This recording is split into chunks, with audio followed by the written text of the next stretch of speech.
Olá, boa tarde a todos, bem-vindos ao canal de Desenvolvimento Profissional. Um canal que tem como objetivo apoiar o dia a dia dos profissionais da SEDUC, além de contribuir para a formação de um repertório inovador. Mas não é só um canal de formação em serviço, é também um espaço para troca de experiências. Cada dia da semana, uma série diferente. E a série que você está assistindo hoje é Memória Escolar, uma série ao vivo que vai ao ar terças-feiras a cada 15 dias. Um espaço de debates, de fomento à pesquisa, que vai abordar temas sobre a importância da preservação da memória, do patrimônio histórico, artístico e científico escolar. Para você que quer desenvolver projetos e ações na sua escola para a reconstrução da história institucional, é a oportunidade para receber orientações e dicas super importantes. Aqui você vai conhecer o trabalho de diferentes pesquisadores e especialistas na área que poderão auxiliá-los nessa jornada. E no final de cada programa, fazemos a apresentação da história de um objeto pertencente ao acervo histórico da Escola Caetano de Campos e encerramos com a história de uma escola da rede. E para o bate-papo de hoje, temos uma convidada muito especial, a nossa eterna parceira, a professora doutora Fabiana Valech, arquiteta e especialista em patrimônio histórico. Fabiana Valech tem uma grande jornada de pesquisa em história da arquitetura escolar e preservação do patrimônio. E também utilizou o acervo histórico da Caetano de Campos como uma das suas fontes de pesquisa. Esse acervo que hoje está sob a custódia da IFAP através do CRE Mário Covas. Bom, o programa de hoje vai ser dividido em 3 blocos. No primeiro bloco, a Fabiana vai falar vai fazer uma abordagem sobre a história da arquitetura escolar. No segundo bloco, ela vai falar sobre a preservação do patrimônio histórico. Na sequência, a gente vai ter uma interação no chat. E, por último, o terceiro bloco, a gente encerra, como sempre, com a história de um objeto do acervo histórico e com a história de uma escola da nossa rede. Vocês já pararam para pensar como será que era o primeiro edifício escolar? Vocês já perceberam que, ao longo dos anos, os edifícios escolares foram se modificando? Que os adornos presentes nas fachadas, aos poucos, foram dando lugar para as linhas retas? Que em algumas escolas ainda encontramos aqueles belíssimos vitrais, pisos com ladrilhos hidráulicos, escadas com mármores, mas que também é possível se encantar ainda com os projetos de concretos pré-fabricados? Bom, vocês notaram também, quer dizer, eu acredito que vocês já devem ter notado, que muitas vezes a gente encontra projetos e fachadas de escolas muito parecidas ou idênticas em diferentes cidades. A gente tem um exemplo muito interessante de uma escola estadual em São João da Boa Vista, que é a escola Joaquim José, e uma escola em Mogi das Cruzes, que é hoje municipal, Coronel Almeida. Elas têm exatamente a mesma fachada. Por que será que acontece isso? Muito bem, todas essas transformações e informações têm um motivo, faz parte da história da arquitetura, essa fascinante história da arquitetura escolar, que são patrimônios históricos e que devem ser preservados. Por isso, o tema de hoje é Memória Escolar, Arquitetura Escolar e Patrimônio Histórico. Um tema pouco discutido quando se faz a pesquisa sobre a história da escola. E que não vai se esgotar no dia de hoje, nesse bate-papo, que vai ser muito bacana com a Fabiana. A gente ainda precisa de muitos dias, muitos encontros para esgotar, e acho que nem se esgota, né? Um tema tão interessante. A gente ainda precisaria de muitos encontros para discutir, inclusive sobre a arquitetura contemporânea. Olá, Fabiana, muito obrigada por você ter aceitado o nosso convite. É uma honra ter você aqui de novo conosco, Fabiana, que já trabalhou com a gente aqui no CRE Mário Covas. E eu chamo você agora, então, para fazer uma apresentação sobre essa longa pesquisa sobre arquitetura escolar. É com você, Fabiana. Oi, Cris, obrigada pela acolhida. Obrigada a todos da IFAP, do CRE Mário Covas, por mais essa oportunidade de estar, mais do que compartilhando conhecimento, né, de estar trocando as nossas experiências, a gente que já vem aí de uma jornada um tanto quanto longa, digamos assim, em relação à questão da preservação do patrimônio, sobretudo do patrimônio escolar, né? como a Cris apresentou, eu sou arquiteta de formação, eu estudei numa escola com um prédio histórico e isso tudo desencadeou a minha carreira, né?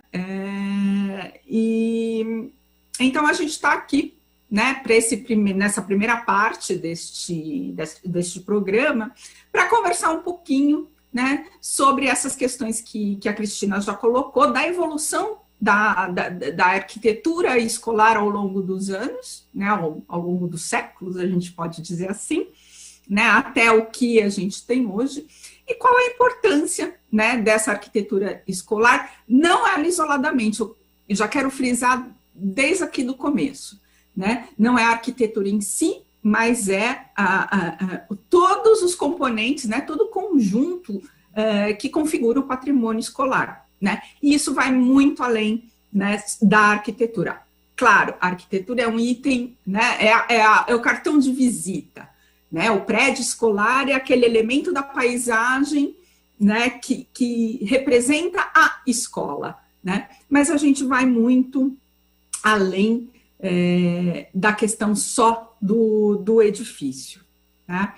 Então, eu gostaria de pedir para a gente começar com alguns slides, eu trouxe algumas imagens para vocês, né? E aí a gente vai acompanhando e vai conversando um pouquinho a respeito aí dessa trajetória, dessa evolução da arquitetura escolar, sobretudo no último, né, a partir do final do século XIX. Podemos começar?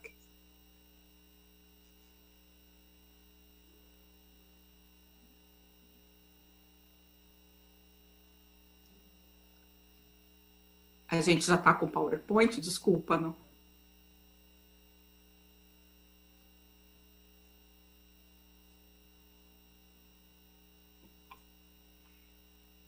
Bom, eu gostaria de destacar uma frase, né, do professor Paulo César Garcês Marins, lá da Faculdade de Arquitetura da USP, historiador, né, o debate sobre a questão da arquitetura escolar e da sua preservação não é uma questão recente nos meios acadêmicos, né, nem institucionais, e recentemente a gente tem visto uma mudança na abordagem, né, na questão da preservação da arquitetura, né, e em um dos debates, um dos seminários que nós participamos, né, o professor Paulo, ele pontuou o seguinte, né, o patrimônio não se resume ao prédio da escola, existem outros suportes de memória. Edifícios não são nada sem a vida social, né? Ou seja, é o momento da gente refletir, né, que preservar apenas um edifício, apenas uma construção, né, não significa preservar a memória escolar como um todo, né? Existem outros suportes de memória, existem outras relações, e isso que é o importante, né? O caso da Caetano de Campos é um exemplo que eu vou citar aqui hoje ao longo de toda essa apresentação, exatamente por conta disso, né? Vou deixar para a segunda parte da questão do tombamento, né? Mas vejam bem, né? A Caetano de Campos, o edifício foi preservado, mas o acervo, a escola foi dividida, os alunos foram divididos em 2 outros prédios, 2 outros ambientes, o acervo durante muito tempo, o acervo histórico da Caetano durante muito tempo ficou inacessível ao público, à pesquisa, né? E a gente batalhou muito, né? Houve muita batalha para reconstruir essa história, né? Então, a importância para nós não de vermos apenas um edifício isoladamente, né? Mas da gente entender, né, que faz parte da história da escola, faz parte da memória escolar, tudo que acontece ali dentro, né? Pode passar o próximo slide, por favor?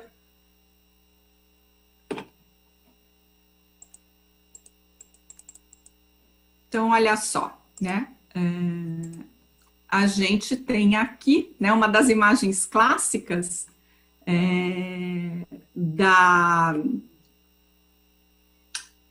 sala de aula, né? De uma sala de aula tão tradicional, tão que faz, acho que, parte, né, dessa nossa memória coletiva, uma sala de aula da Caetano de Campos, né, na sala de aula de 1908, e aí, então, uma configuração que até hoje é bastante tradicional, né, a gente vê o professor ali conduzindo esse grupo de alunos, em geral, a gente ainda encontra essas carteiras enfileiradas, né, dentro desse ambiente. E aí todos os outros suportes de memória que faziam parte aí do apoio didático, do apoio pedagógico, né? E se a gente passar para o slide seguinte, né, nós vamos ver, né, como num intervalo aí de 50 anos, né, talvez pouca coisa tenha mudado do ponto de vista da configuração espacial, né? Olha lá, de novo, né, os alunos ali, todos enfileiradinhos, né, com essa disposição, né, com essa organização da sala de aula, enfim, quantos de nós, né, não sentamos nessas carteiras nessa configuração, né? Enfim, essas são imagens, podemos dizer assim, da configuração tradicional da escola, né? Da escola até a escola que nós conhecemos hoje, né? E que faz parte, né, da memória coletiva, né? Que fica com a gente, né? E aí todos nós, acho que é possível lembrar quem era o colega que sentava atrás da gente, que ficava cutucando, o colega do lado, que a gente dava uma olhadinha, né?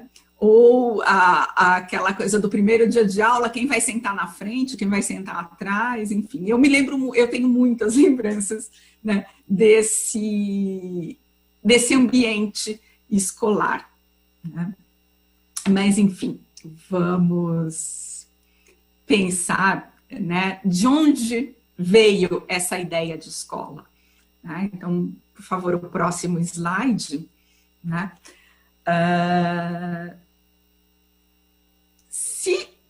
Se nós formos resgatar, né, a ideia de escola, né, então, nos livros de história da educação, saindo do âmbito da arquitetura escolar, né, nós podemos chegar à ideia de que a primeira escola, né, ou o primeiro edifício escolar, foram as construções jesuíticas do período colonial, né? O próprio pátio do colégio na cidade de São Paulo, como o próprio nome está dizendo, era ali o colégio dos jesuítas, né? Um espaço de catequização, de formação, né, da população originária aí, da cidade, né? Então, vamos começar por aí. Uma primeira ideia de escola é essa dos colégios dos jesuítas, que também se espalharam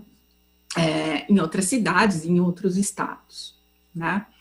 Durante o período republicano, essa ideia de escola, né, de edifício escolar, ela ainda não vai ser comum, né? O modelo de ensino, né? E aí, por favor, os educadores que estão participando podem me corrigir depois, mas um pouco a ideia da escola como o tutor, né? A figura do tutor. Então, que vai ser na casa de um professor, que o professor vem na casa de uma família mais abastada, né? Ou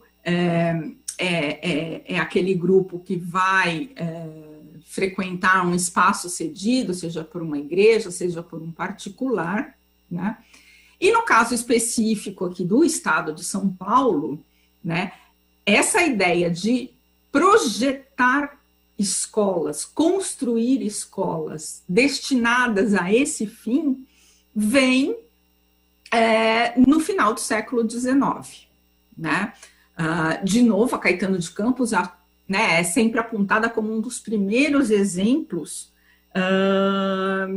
de prédios projetados. Na escola, né, o prédio da Caetano de Campos, na Praça da República, é um dos primeiros edifícios escolares projetados e construídos para serem escola, né, para ser uma escola de verdade, né? Então, a gente tem aqui no próximo slide, né, também do acervo da Caetano de Campos, né, uma foto que ilustra essa situação, né, antes do projeto, da execução do projeto e da construção do prédio da Caetano de Campos, né? Então, um casarão, né, na Rua da Boa Morte, ali no centro antigo de São Paulo, no centro velho de São Paulo, né? E ali funcionavam as classes, né, da escola normal, né? Vai ser só nessa virada do século XIX para o século XX que a gente vai começar a ter realmente o projeto de arquitetura escolar, né, dentro da pauta do governo, né? E pode passar o próximo slide, né? E vai ser na década de 70, né, exatamente em 1970, que o arquiteto Vilanova Artigas, que é o arquiteto, né, da FAUSP, ele vai fazer um estudo, ele vai publicar um artigo numa revista chamada Acrópole, onde ele vai classificar, né, resumidamente, quais seriam os períodos históricos até então, até aquele momento, até 1970, pelos quais, né, a arquitetura escolar ela se desenvolveu, ou, né, baseado nos exemplares já construídos desses edifícios escolares, tá?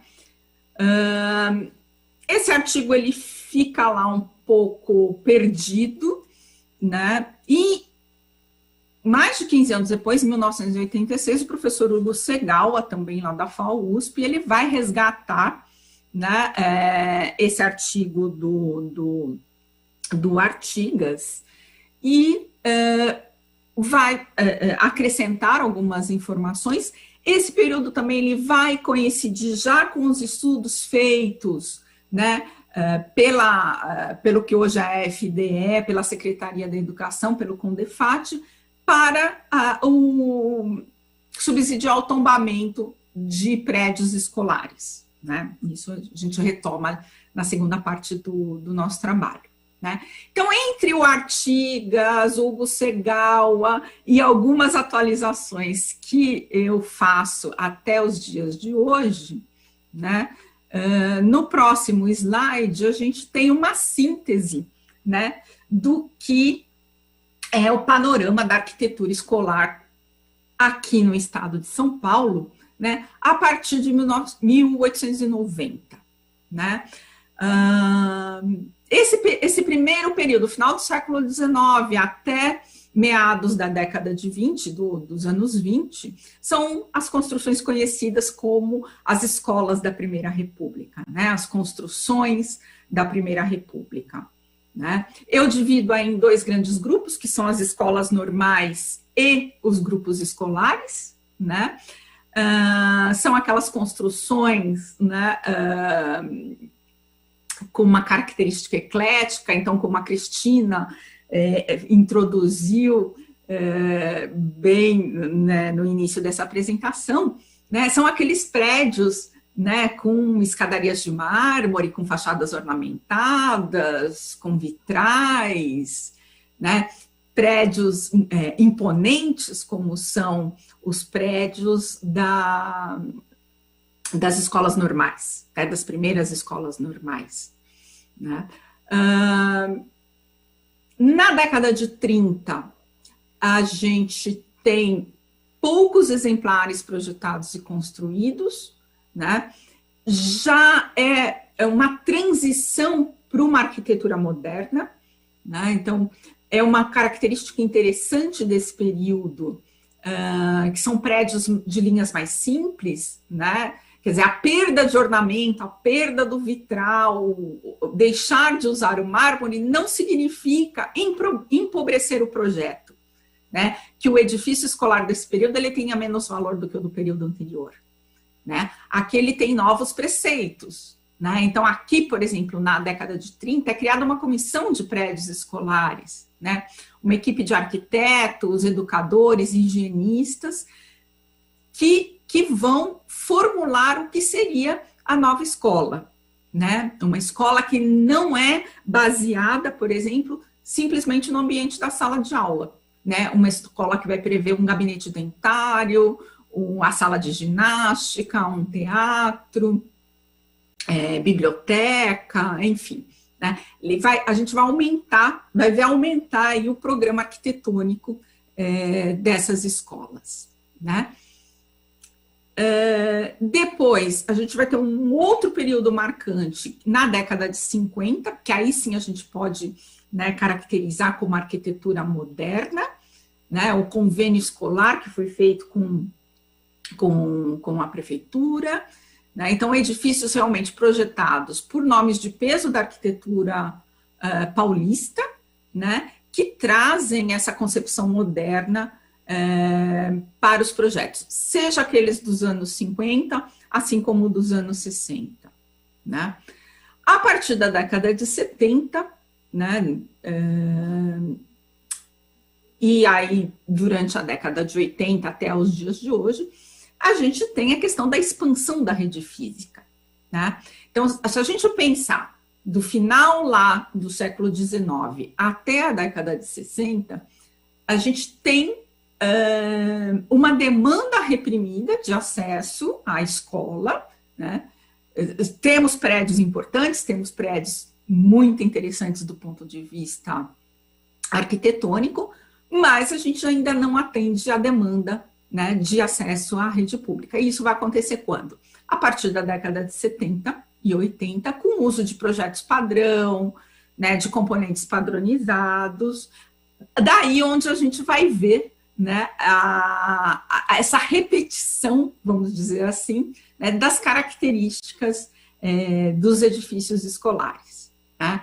E desde 87, né, os projetos aí desenvolvidos pela FDE, né? Então a FDE para nós sempre vai ser a referência quando a gente estiver falando de arquitetura escolar, né? Eu trouxe aqui algumas imagens para a gente ilustrar a evolução dessas características arquitetônicas. Então, aqui no próximo slide, né, nosso exemplo maior, a Caetano de Campos, né, então, um edifício, né, de grandes proporções, como vão ser as outras escolas normais, afinal, eram as escolas que iriam formar os futuros professores da nação, né,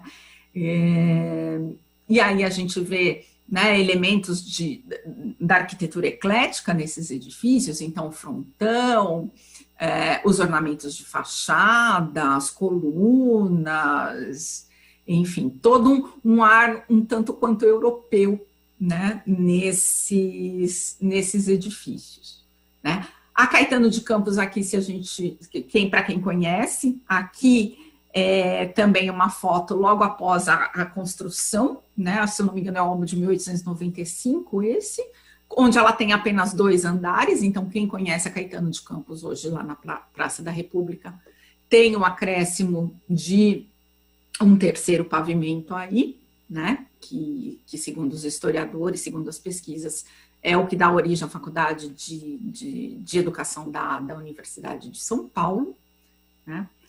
No próximo slide, a gente tem a Escola Normal de São Carlos, que eu acho que é um dos projetos desse período mais interessantes, né? Ela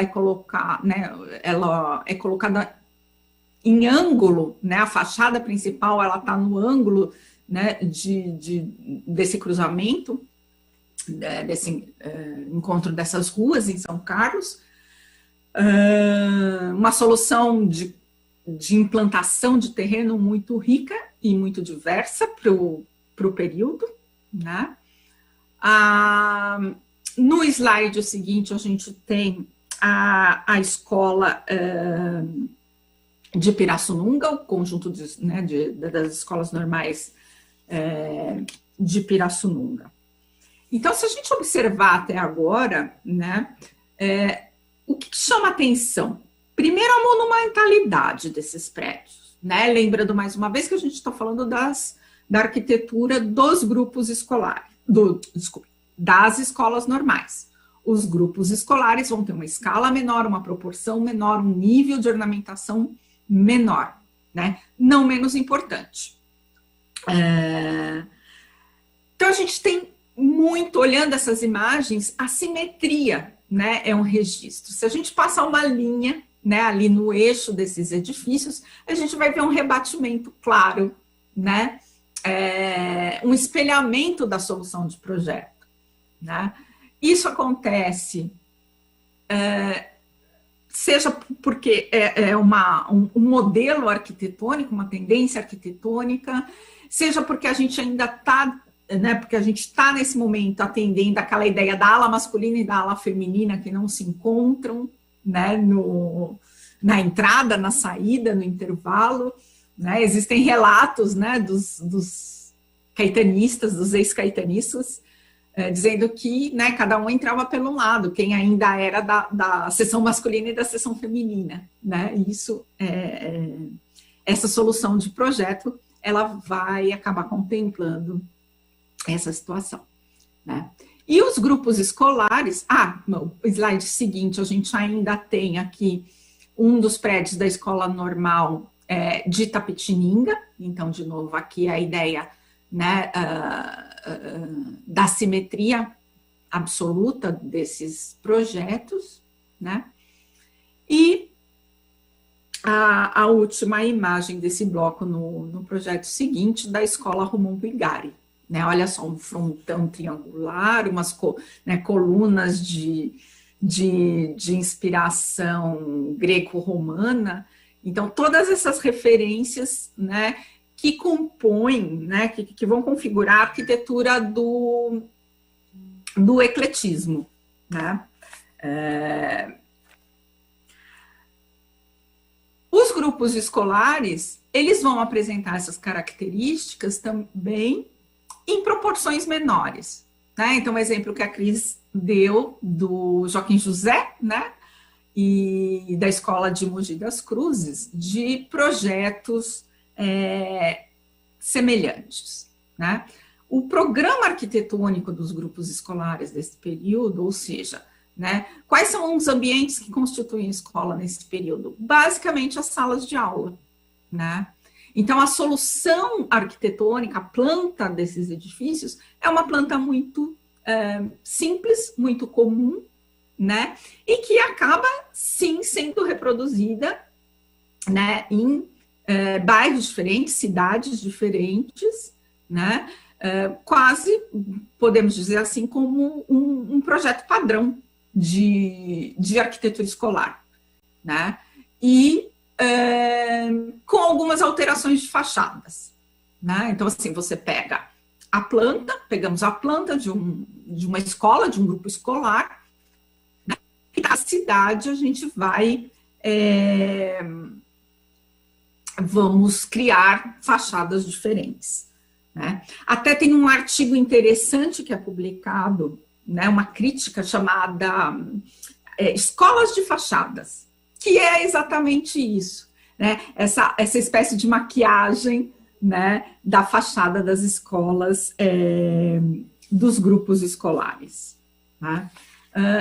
Não, quer dizer, são projetos tipo, né? Uma forma de racionalidade econômica, de funcionalidade, né, de ampliação da rede, um recurso explorado nesse período, né? Então, no slide seguinte, a gente tem mais, né, 2 projetos, por exemplo, o Grupo Escolar de Santana, que hoje está ali meio escondidinho atrás da estação do metrô, e o Grupo Escolar de Araraquara, né? Então, vejo aí nos 2 casos, né, de novo, a questão da simetria da solução do edifício, né? Fachadas um pouco menos ornamentadas, né, mas ainda assim trazem alguns detalhes interessantes, né? Outra questão que a gente tem aí também, né, é a questão de 2 pavimentos, né? Então, nesses exemplos, né, a gente tem um grande número de edifícios de solução de pavimento térreo, de um único pavimento, e edifícios de 2 pavimentos. A gente não vai ter mais do que isso também, né, mais do que uma solução de 2 pavimentos nesses edifícios, tá? Então, assim, até 1920 são essas características, né, que a gente vai reconhecer aí nos grupos escolares espalhados aí pela cidade de São Paulo, pelo interior. E um detalhe interessante também é que em uma grande parte deles tem lá escrito, né, tá, na argamassa, na fachada, está estampado né, o termo grupo escolar, né? Então, é fácil, né, vamos dizer assim, é fácil da gente reconhecer essa arquitetura com essa cara mais antiga, né, com essa cara mais europeia e com essa estampa, né, de grupo escolar na fachada desses edifícios, né.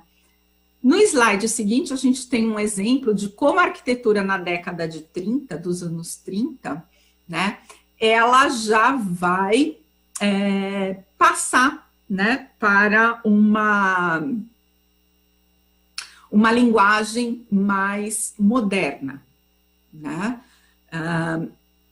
Primeira questão, né, nesses edifícios da década de 30, a gente não encontra mais aquela simetria, aquela rigidez, né, que a gente viu nas escolas normais e nos grupos escolares até a década de 20. Né? Então, olha só, esse modelo, né, esse prédio do Visconde de Congonhas do Campo, que fica ali no bairro do Tatuapé, né, como ele faz um L, ele tem um jogo ali na implantação, né, esse elemento semicircular que se destaca aí do corpo do edifício é a caixa de escadas, né, aqui, né, nesse período, ele já começa a haver uma preocupação, né, de solucionar a implantação do edifício no terreno, visando a melhoria da iluminação e da ventilação natural, né, coisa que para os prédios dos grupos escolares isso nem sempre era um critério seguido rigorosamente, né.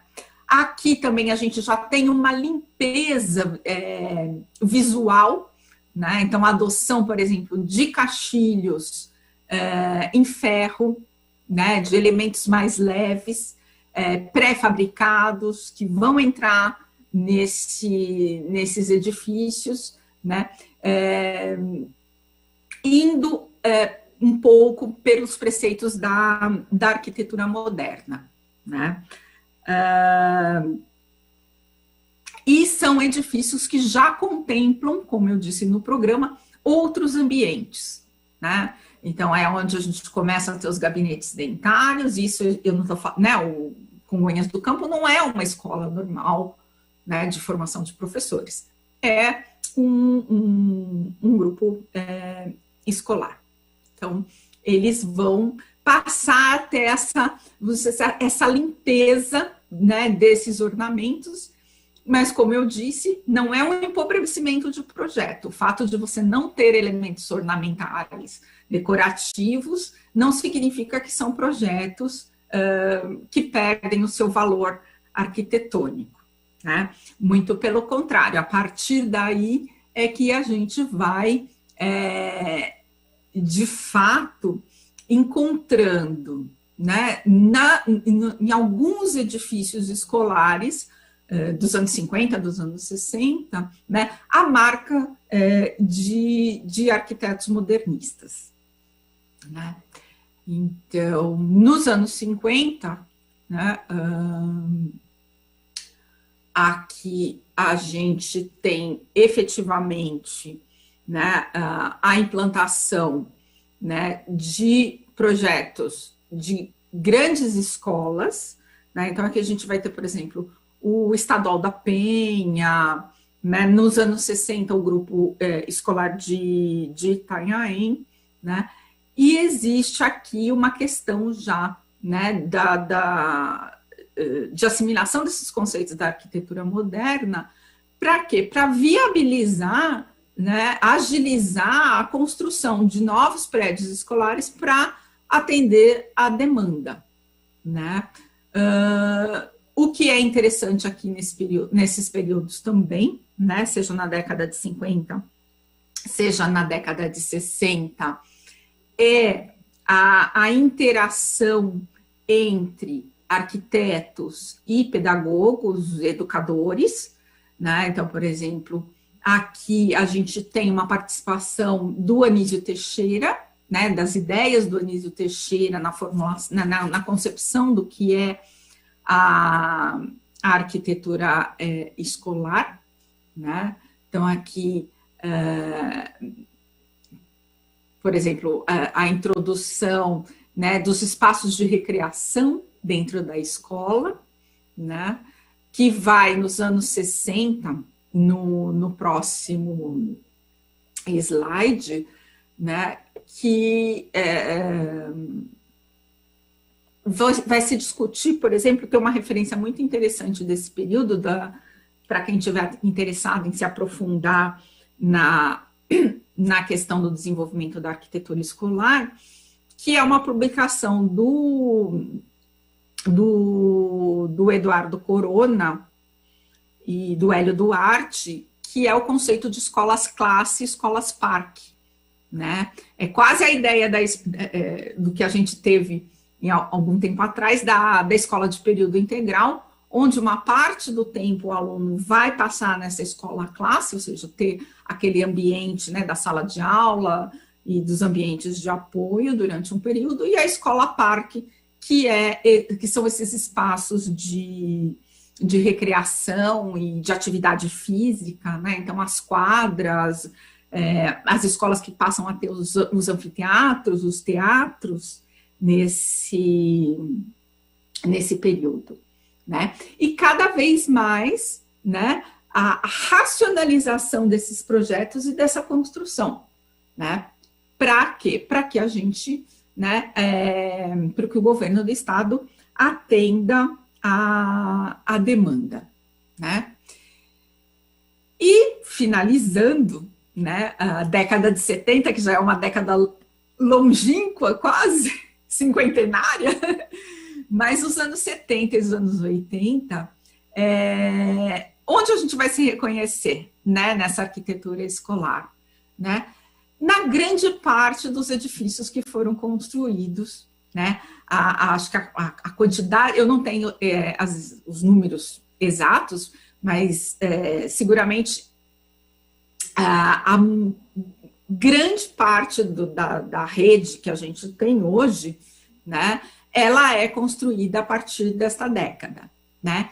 Então, são aquelas escolas onde a gente vai percorrer, né, os bairros de São Paulo, das cidades aqui da região metropolitana, do interior também, e onde a gente vai encontrar aquele modelo de escola, né, de 1 ou 2 pavimentos, que tem as janelas, né, são escolas de 8 salas de aula, 12 salas de aula, até 24, 26 salas de aula, mas que elas têm todas aquela mesma carinha, né? Então, teve a fase do tijolo aparente, as esquadrias de alumínio, o mesmo padrão de porta, o mesmo padrão de portão, né? Essa ideia, né, essa concepção de projeto padrão, né, de componentes padronizados que vem, né, da FDE, né? Então, a maioria dessas escolas hoje, né, elas vão apresentar essas características. E, recentemente, né, como a Cristina já falou no começo também, as estruturas pré-fabricadas, né? Essas escolas mais recentes que têm a quadra incorporada no corpo do edifício, né, que são projetos de grandes dimensões que estão pontuando a paisagem urbana mais recentemente, né? Então, da próxima vez que você chegar à escola, que você olhar para a sua escola, né, pense um pouco, né, onde ela está se encaixando, né? E só para finalizar essa primeira parte, eu gostaria de deixar aqui um destaque, né, para quem tiver curiosidade, quem quiser conhecer esses projetos com, enfim, imagens maravilhosas, um conteúdo muito mais aprofundado, né, no site da própria FDE, da Fundação do Desenvolvimento para a Educação, está disponível para download 4 livros publicados pela equipe técnica da FDE, né, que contam com detalhes e vão trazer imagens para que a gente consiga entender um pouco melhor, visualizar um pouco melhor, né? São os 4 livros publicados pela FDE a respeito da arquitetura, dessa trajetória da arquitetura escolar paulista, né? O primeiro, que é o de 1890 a 1920, que são esses prédios da Primeira República. Depois tem um número bem bacana sobre restauro das escolas, né, de vários edifícios que foram restaurados. Tem um exemplar do livro que vai abordar os anos 50 e 60, e a edição mais recente, que são os prédios desse novo modelo, né, das construções pré-fabricadas, que são projetos também belíssimos, interessantíssimos, com prêmios de arquitetura, inclusive, né? Então, nessa primeira parte, era o que eu tinha para falar. Não sei se a gente abre para perguntas agora. Do chat ainda não, Fabi, mas eu vou te fazer uma pergunta, na verdade 2, eu acho que você pode ajudar. Se a escola quiser desenvolver um projeto aí de pesquisa sobre a arquitetura da sua escola, né, mas eles não têm nada na escola, onde eles podem buscar o projeto arquitetônico da escola deles? Então, independente do ano da escola, né,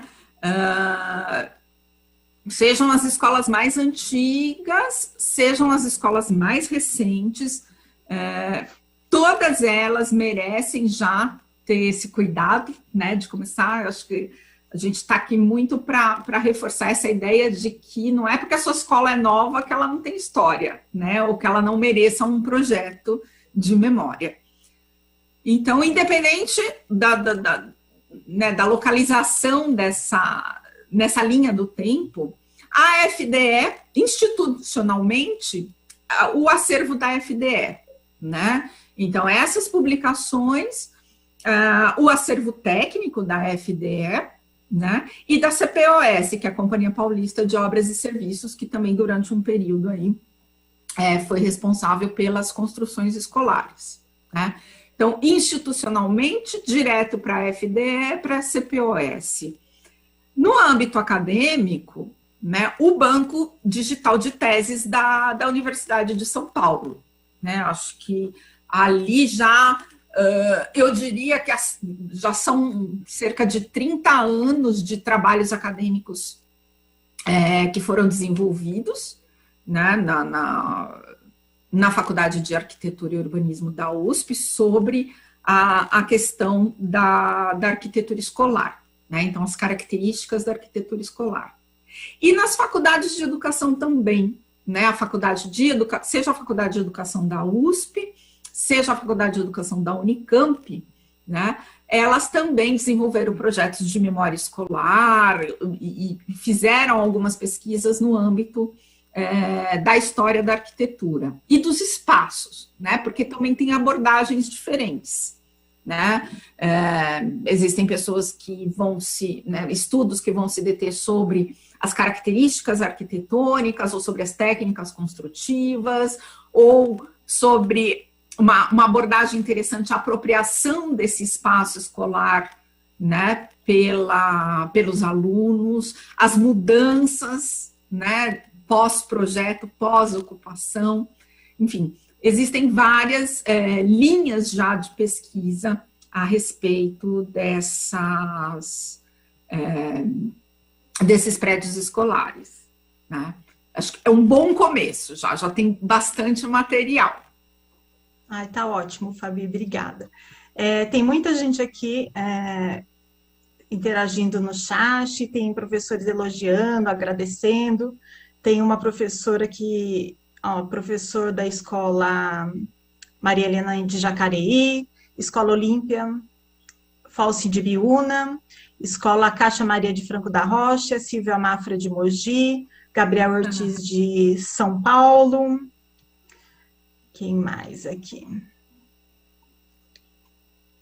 A professora Luciana diz que já deu aula numa escola que apareceu a imagem, a Escola Peixoto, olha que legal, né? Bom, depois a gente abre para o chat, a gente está com o tempinho bem corrido, então para não atrapalhar a sua segunda apresentação, então a gente corre agora para a segunda parte, e aí a gente faz a interação no chat rapidinho, depois das 3 horas, tá bom? Então tá bom. Pode falar, Fabi. Então, vamos para a segunda parte do nosso projeto, da nossa proposta aqui hoje, né, que é falar um pouco da questão do tombamento, né? Afinal, quando a gente está falando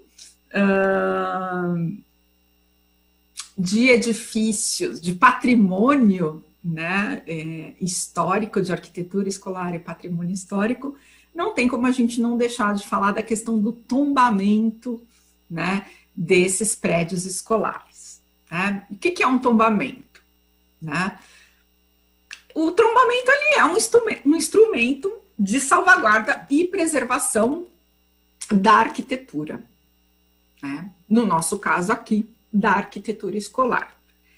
Mas, uma vez, né, a Caetano de Campos, ela vai ser a pioneira, tá? Então, lá em meados da década de 70, né, com as obras de construção da linha vermelha do metrô de São Paulo, a proposta da companhia do metrô para a estação da Praça da República era demolir a Caetano de Campos, que estava ali no meio da Praça da República, para construir a estação do metrô, né?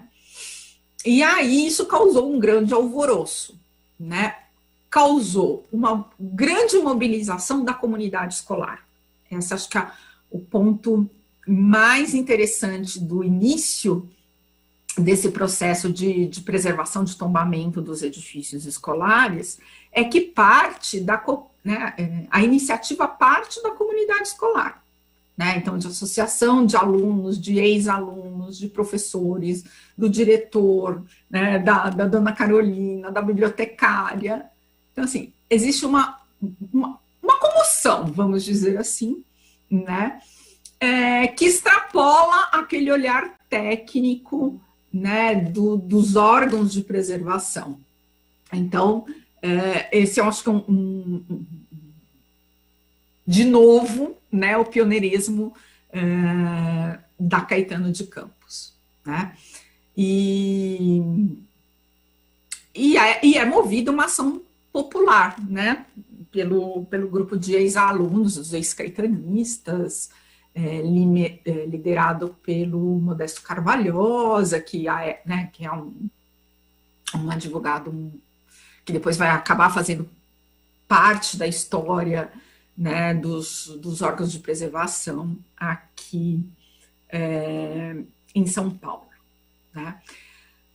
E, enfim, aí também, né, mais um documento aí do acervo da Caetano de Campos, né, aquele impresso sobre a ação popular, né? Então, todo o arrazoado de ideias aí. Por que preservar, né, o edifício da Caetano de Campos, né?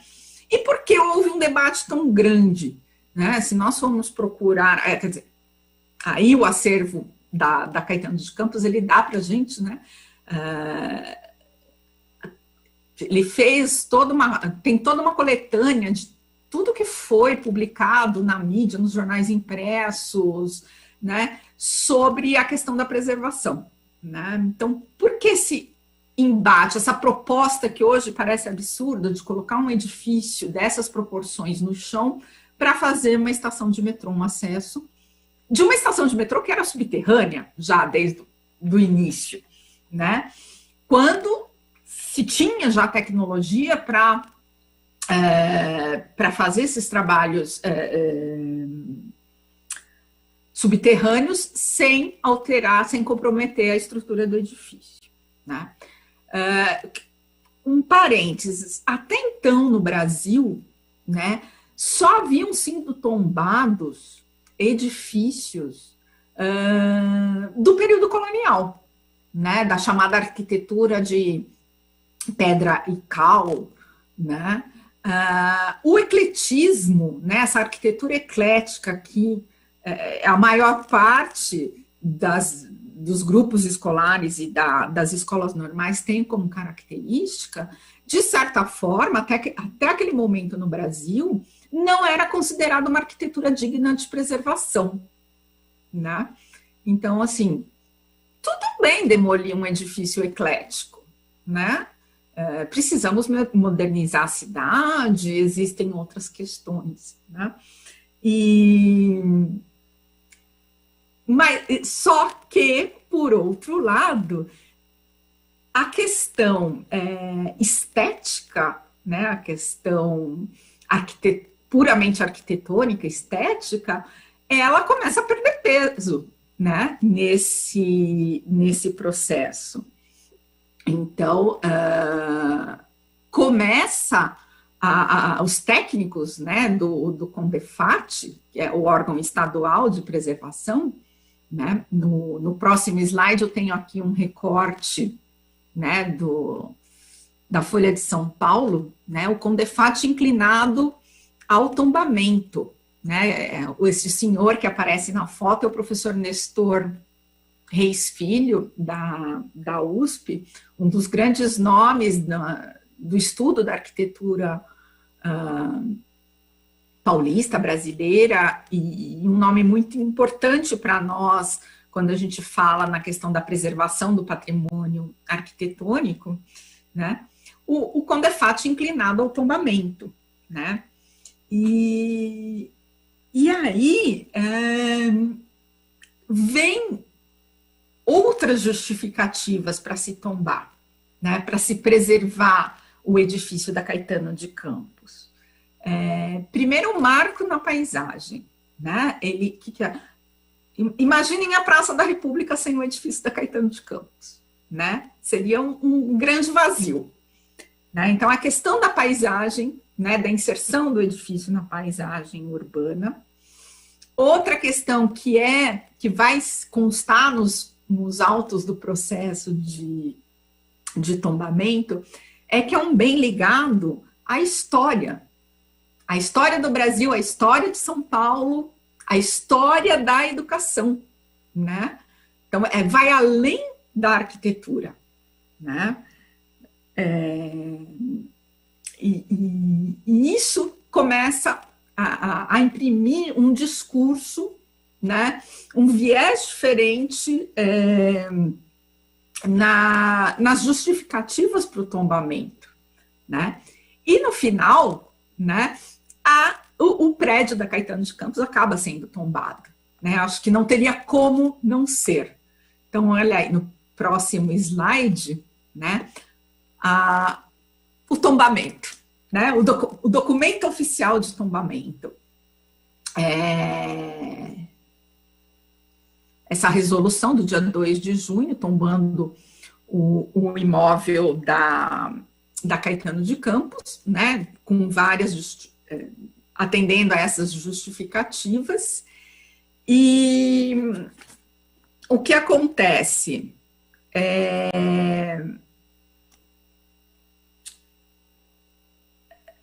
Pela primeira vez, né, lendo a respeito das teorias de restauro, a questão das justificativas, por que tombar, né, por que preservar, né? A Marli Rodrigues, uma historiadora, também uma referência muito grande para a gente quando a gente está falando de preservação de tombamento, né? Ela é uma das primeiras que vai apontar, né, que vai colocar o tombamento da Caetano de Campos como indicando um valor afetivo, né?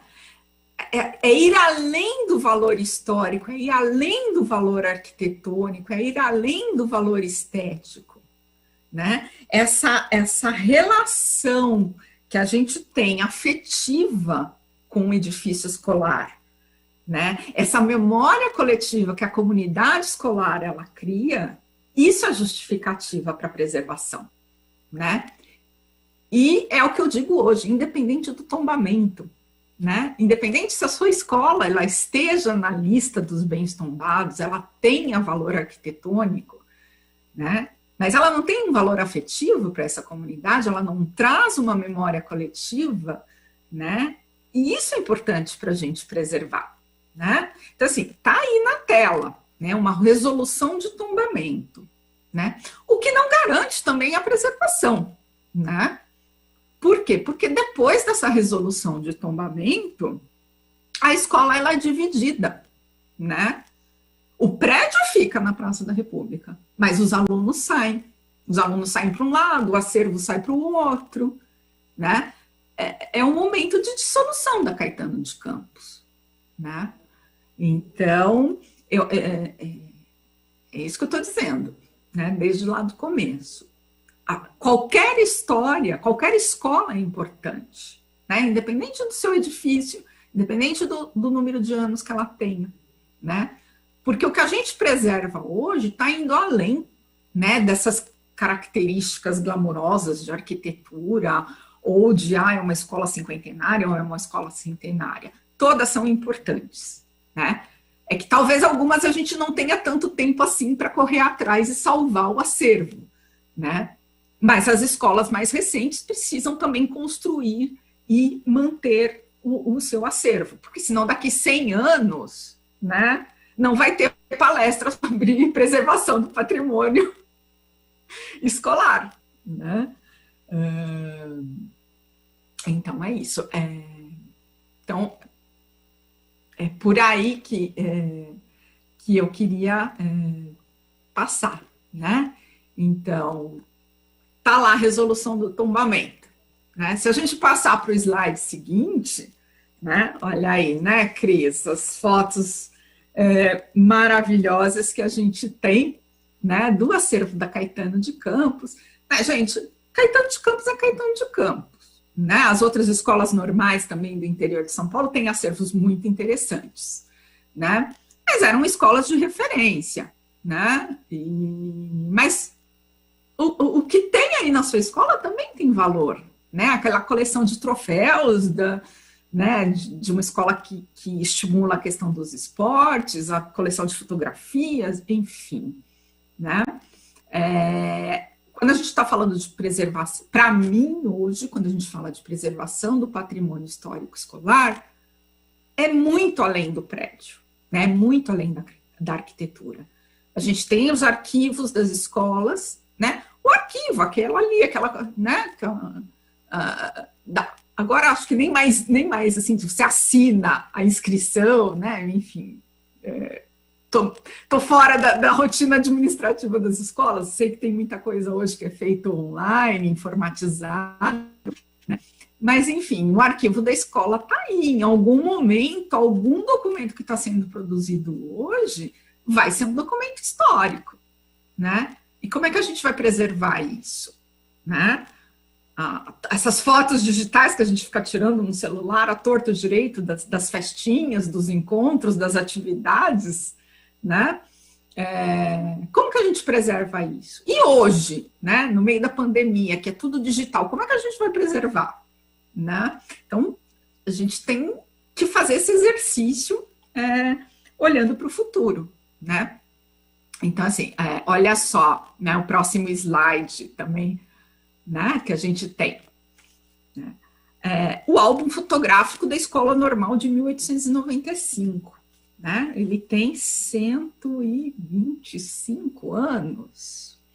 Né? É um álbum em papel, está lá no acervo. Né? A gente pode consultar com luvinhas brancas, com todo cuidado. Né? E é um álbum de fotografias, né? Que sobreviveu a muitas mudanças, né? Sobreviveu a 2 guerras mundiais, sobreviveu a várias pandemias, e é um suporte papel, né? Traz muita preocupação esses suportes mais antigos, né? Claro, mas os suportes recentes também trazem uma grande preocupação, né? Se vocês forem olhar, por exemplo, o livro né, sobre o restauro da arquitetura escolar dos edifícios escolares, a maioria são das escolas da Primeira República. Né? E hoje a gente discute a preservação da arquitetura moderna, né? Aqueles exemplares da arquitetura da década de 50 e 60 que estão se perdendo. Né? Então, vejam que preservar, né, o patrimônio histórico não é uma questão de tempo, né, do que é mais antigo.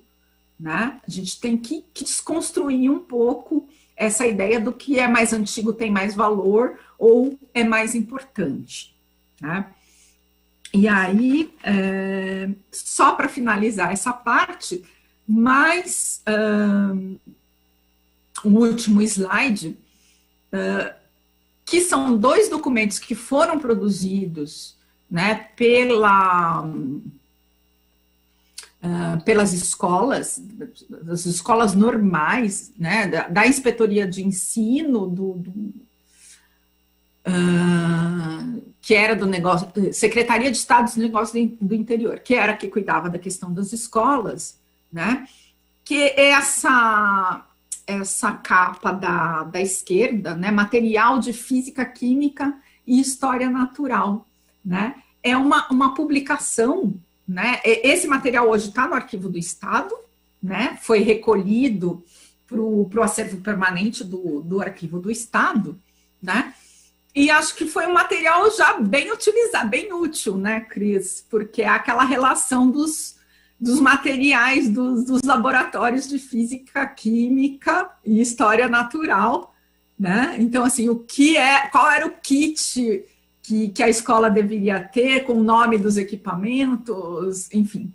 Isso, quando a gente precisa identificar, né, no acervo essas peças, esse é um documento importantíssimo, né? Era quase um relatório, uma coisa meio, né, um manualzinho ali de como fazer, né? E o documento da direita, né, é a nota fiscal de compra, né? Então, também um documento um pouco banal, né? Não estou comprando equipamento da escola, tem nota fiscal, faço a prestação de contas, né? E só que um dia esse documento vai servir para a gente identificar onde aquele material foi comprado, quanto foi pago, né? Enfim, trazem informações interessantes, né? Então, olhar o acervo de hoje com essa visão de futuro, né? Então, tudo que a gente está fazendo hoje, olhar, né, com essa questão, né, de vislumbrar o futuro.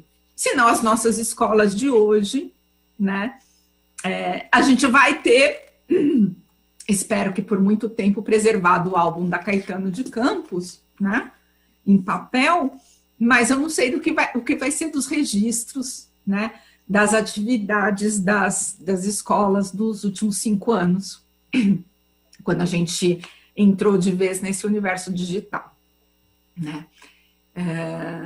Então, eu acho que, por enquanto, é isso, Cris. Ai, tá joia, Fabi, fantástico, né? A gente precisa de muitos encontros para falar sobre cada item, eu acho, né? É um universo muito grande, muito, né? É um universo muito grande.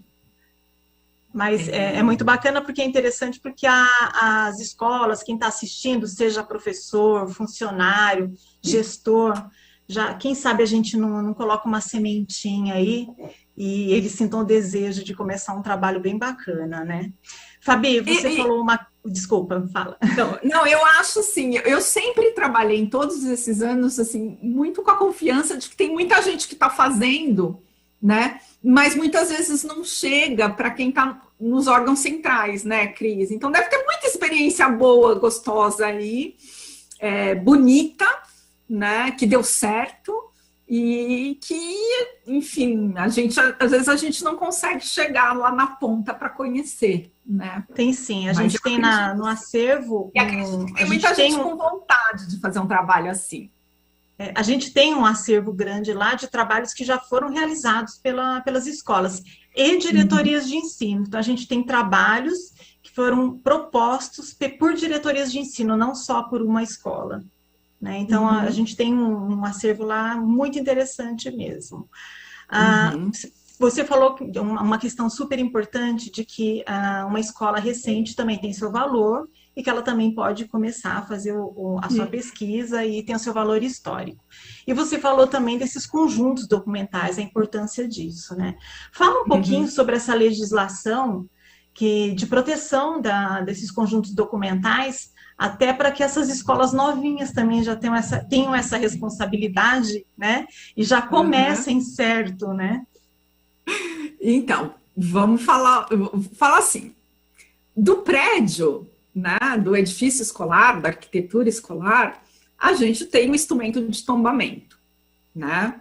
Mas é o que eu sempre digo, gente, a escola é a nossa casa, né? A nossa segunda casa, a nossa primeira casa. A gente tem que cuidar, né? Independente se ela tem valor arquitetônico, histórico, se está tombado, se não está tombado, se está em processo de tombamento, né? Cuidar do bem público, né? De um espaço que a gente passa tantos anos da vida da gente, né? Seja como aluno, seja como professor, educador, funcionário, né? Eu entrei na escola com 3 anos de idade e saí há pouco tempo, há 2 anos faz que eu não frequento uma escola, então é muito tempo, né? Então, preservar sempre, né? Do edifício. Dos acervos, né? Tem 2 questões, né? A primeira é que, assim, tem uma lei de arquivos, né? Existe uma legislação arquivística no âmbito do governo, legislação federal, no âmbito do governo estadual, né? Então, as escolas, elas têm que fazer a gestão dos documentos de acordo com essa legislação, né? Documento e acervo nunca vai ser tombado. Não existe um instrumento de tombamento para documentos e acervos, mas eles precisam ser preservados. Existe uma legislação, no caso dos documentos, existe uma legislação arquivística, né? Enfim, consultem o arquivo do Estado, assim como para a arquitetura vai consultar a FDE, no âmbito da questão dos documentos, vocês aí, né, no CREA Mário Covas, e enfim, a equipe do memorial, do acervo da Caetano, e o arquivo do Estado, existe uma legislação arquivística, né? Por quê? Porque existem documentos, né, por exemplo, alguns desses que eu mostrei, que são documentos de guarda permanente, né? São documentos que já nascem sendo documentos históricos. Pode colocar a data de hoje, 13 de abril de 2021. É um documento histórico, né? Se ele tiver elencado lá na tabela de temporalidade como um documento de guarda permanente, né? A escola, ela precisa garantir a preservação desses documentos, né? Então, a gente parte desse pressuposto, né? E a direção da escola, né, os agentes escolares, secretários de escola, eles sabem o que eles podem descartar ou não descartar, né? E aí vai de uma questão de projeto também, né, de um projeto institucional, um projeto da escola, de criar ali, né, mini comissões ou comissões para decidir, para selecionar o material, né? Porque é aquela questão, não dá para guardar tudo, né? A gente não vai colocar, a gente não tem como continuar colocando os nossos alunos sentados na carteira Brasil, né? Aí é lindo, a gente que adora uma coisa velha aqui, né? Não sei se vocês viram que eu tenho uma máquina de costura, Singer, manual, mas não dá, a gente sabe que não dá para colocar todos os alunos continuando, né, sentadinhos ali na carteira Brasil. Mas também não dá para descartar todas, né? Em algum lugar, em algum momento, de alguma forma, esses acervos, eles precisam ser preservados, né? E aí, exatamente esse é o papel, eu entendo, esse é o papel, né, Cris, do trabalho de vocês. Com certeza. Tem uma perguntinha aqui no chat, por que todo prédio tombado tem a cor amarelada? Isso aí já levantou muita polêmica, né, Fabi? Já, muita tem uma professora da FAO, ela falou assim, e aí, vamos pintar amarelo patrimônio 1, amarelo patrimônio 2, amarelo patrimônio, né? Enfim, todos os estudos, né, quando a gente faz um estudo sobre a história da arquitetura, enfim, não só dos edifícios escolares, mas a gente tem uma técnica chamada prospecção pictórica, né, onde a gente vai ali com um bisturi mesmo, de cirurgião, descascando as camadas de tinta até chegar na cor original, ou na primeira camada, né, e enfim, e sempre chega num tom amarelado, né? Então, assim, existem pesquisas que dizem que isso está relacionado com o tipo de argamassa de revestimento que era utilizada, né? Então, a composição da argamassa dava essa tonalidade amareladinha, né? Que acabou sendo reproduzida com as tintas modernas, né? Isso, por exemplo, até a Primeira República. Né? Os edifícios da década de 30, por exemplo, que já são de argamassa raspada, é um cinza com uma coisa meio brilhante, que é uma característica da argamassa daquele período que foi utilizada, né? Então, vamos dizer assim, o amarelinho patrimônio até da Primeira República, o cinza da argamassa raspada da década dos anos 30, né? Depois vai vir o concreto armado, né, dos anos 50, dos anos 60, né? Então também tem essa questão da evolução das técnicas, né? Isso, Fabi, então vamos dar uma corridinha aqui, a gente combina de você estar vindo outro dia para a gente se aprofundar em outro tema, né? Nosso tempo é muito curto, é 1h30 só, infelizmente, né? O chat tá bem paradinho, o pessoal não está fazendo muita pergunta, mas não tem problema. A gente tem só um comentário aqui elogiando, que é o nosso parceiro aqui, o PCNP, da diretoria de Santos, que é o Marcelo, ele já fez trabalhos com a gente já foi fazer um trabalho lá sobre preservação do patrimônio na diretoria também. Obrigada, Marcelo. Santos tem escolas belíssimas. Sim, sim. Então, vamos lá. Eu acho que a gente pode passar agora para a próxima etapa, porque a gente tem pouquíssimo tempo.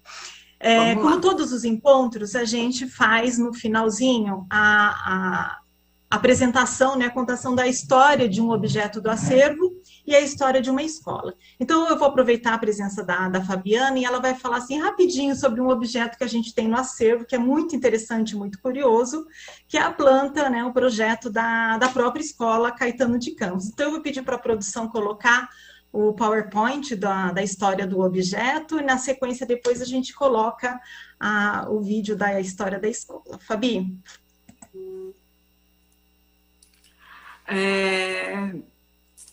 Então, olha só, né? Aqui a gente tem a planta do pavimento terra, a planta do pavimento superior, né? Da Caetano de Campos lá de 1895, né? Então, aquilo que eu estava falando lá no começo, olha só, a simetria né, você tem um eixo, né, a escola está rebatida,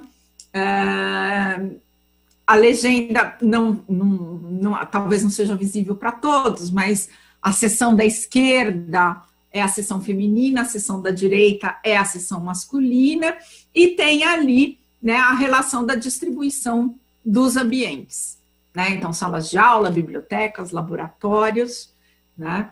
Essa é uma planta que não foi a planta do projeto de arquitetura, não foi a planta utilizada na obra, mas é uma planta que foi utilizada num dos primeiros relatórios do diretor da escola, né?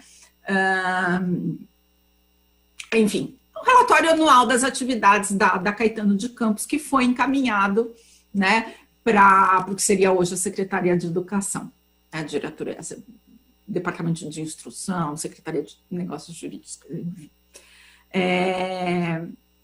Mas, de novo, né, para a gente ver como, né, um documento que é ilustrativo, né, essa planta, ela tá lá, ela conta, né, como a direção da escola ocupou a escola, como organizou, como distribuiu os ambientes, né, e hoje em dia, né, passados mais de 100 anos, as possibilidades de leitura, né, desse objeto, né? Então, do ponto de vista da arquitetura, como era a arquitetura original da Caetano, como era a distribuição original dos espaços internos, teve alguma mudança? Não teve, né? Do ponto de vista pedagógico, seguramente, um educador vai ler essas informações da ocupação dos ambientes, né? Bom, já começa hoje em dia essa divisão entre masculino e feminino, né? Assim, nossa, né? Quer dizer, dividir a escola em duas partes, homens para um lado, mulheres para o outro, né? Homens em cima, mulheres embaixo, ou vice-versa, né? Também do ponto de vista pedagógico, né? Quais eram as atividades aí desenvolvidas? Poxa, tinha um laboratório de física, né? Tinha um gabinete de psicologia, né? Não, olha, são tantos ambientes, mas tem só 4 salas de aula, quer dizer, qual é a dinâmica desse espaço, né? Então, um documento super interessante, né? Tá lá no meio do relatório, né? Entre tantas outras informações, e que traz uma riqueza, né, de detalhes aí para a gente, né? Então, assim, como um objeto, né, ele é capaz de trazer tanto, né, tanta informação, né, e abrir tantos olhares, tantas perspectivas de leitura, né, cada um aí, de acordo com o seu interesse, a sua vocação, a sua formação, vai ler esse objeto de uma forma diferente, né. É isso. Joia, Fabi.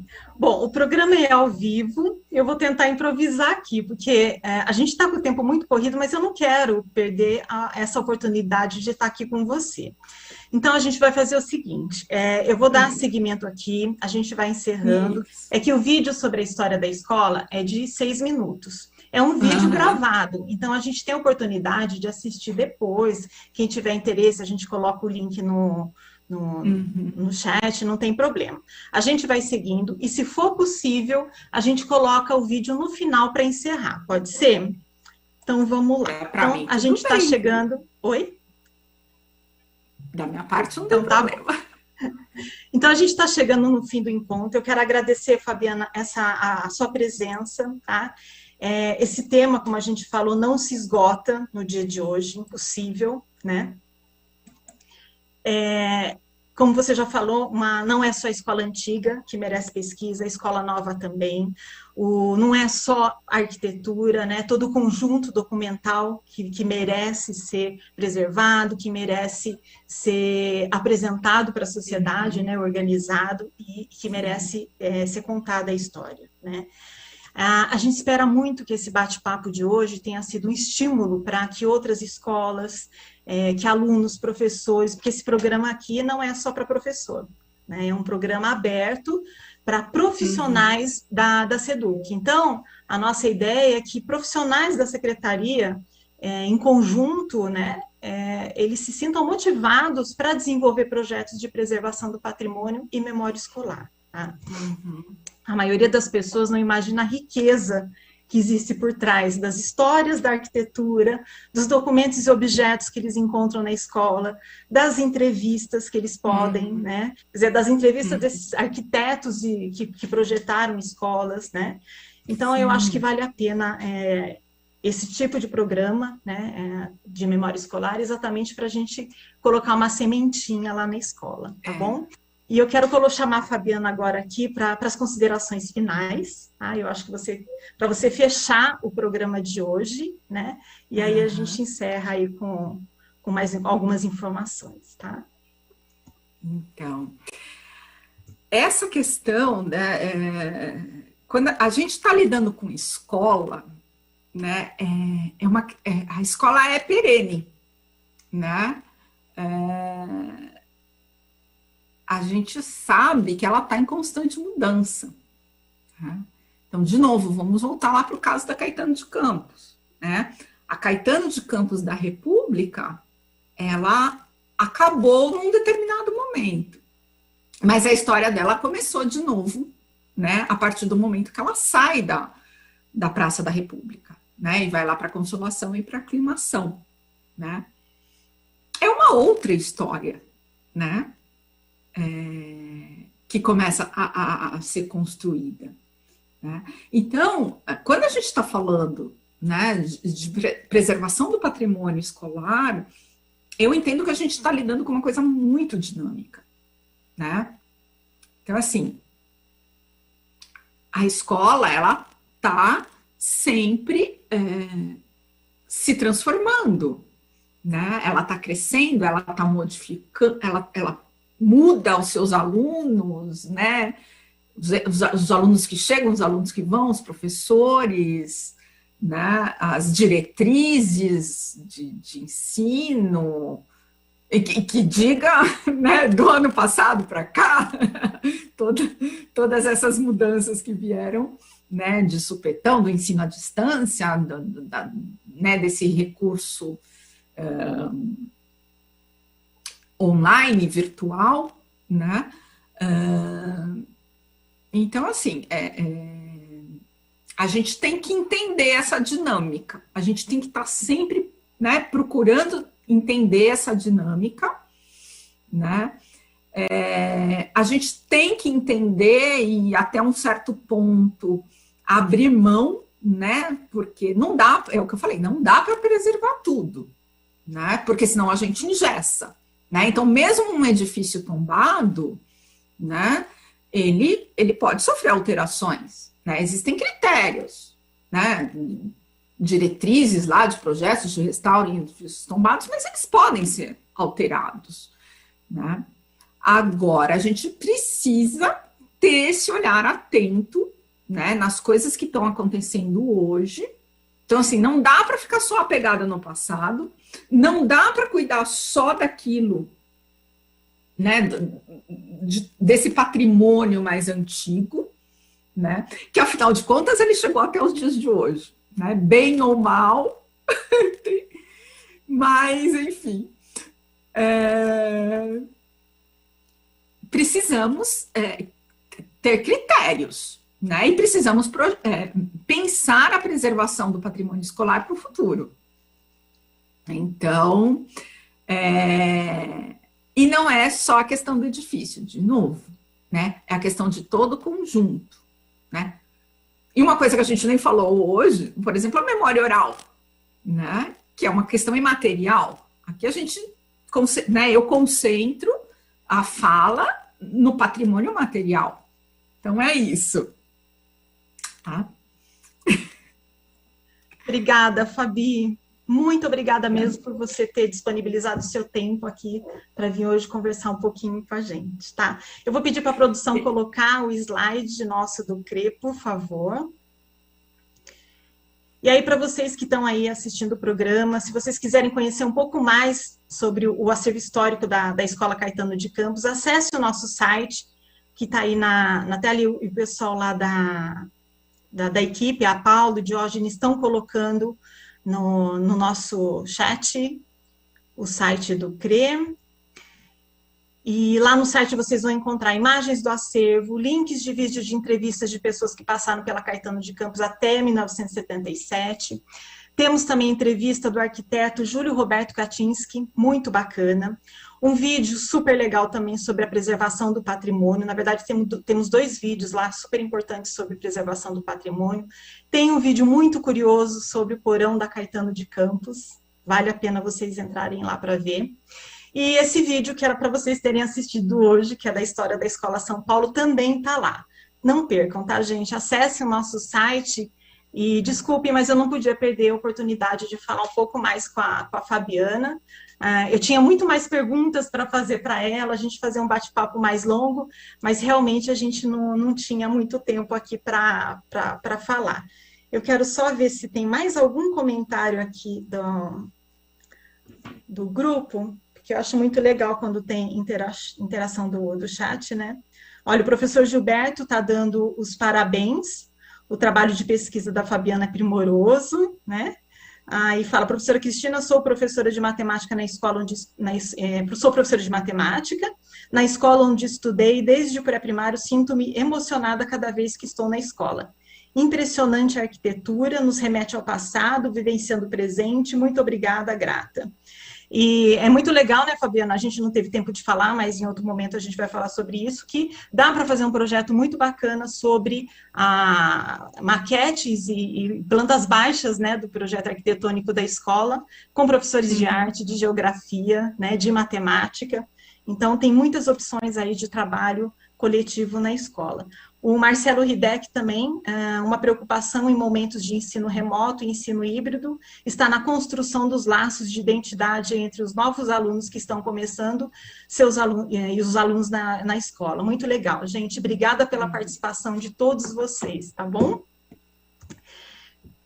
Se vocês quiserem agendar um horário para pesquisar no acervo histórico da Caetano de Campos, vocês podem mandar um e-mail para a gente. Se vocês precisarem de orientação também para elaboração de projetos e ações de preservação do patrimônio histórico escolar, manda um e-mail para a gente que a gente dá toda a orientação para vocês desenvolver esses projetos, tá? O e-mail é o nucleodememoriacre@educacau.sp.gov.br, que a equipe também está colocando aí no chat, tá? Eu encerro esse programa, então, informando que essa gravação vai ficar disponível no YouTube e no canal de desenvolvimento profissional do Centro de Mídias. Eu quero agradecer a Fabiana, mais uma vez, quero agradecer o trabalho empenho da equipe da IFAP, como sempre, essa equipe de produção que sempre está ponta firme aí com a gente, né? A equipe do CRE, a Paulo, o Diógenes, que ficaram no chat, a Maristela, a Rejane e o Felipe, que ficam lá nos bastidores, e, claro, a participação de todos vocês do público, tá bom? E até o próximo encontro daqui a 15 dias. Um grande abraço.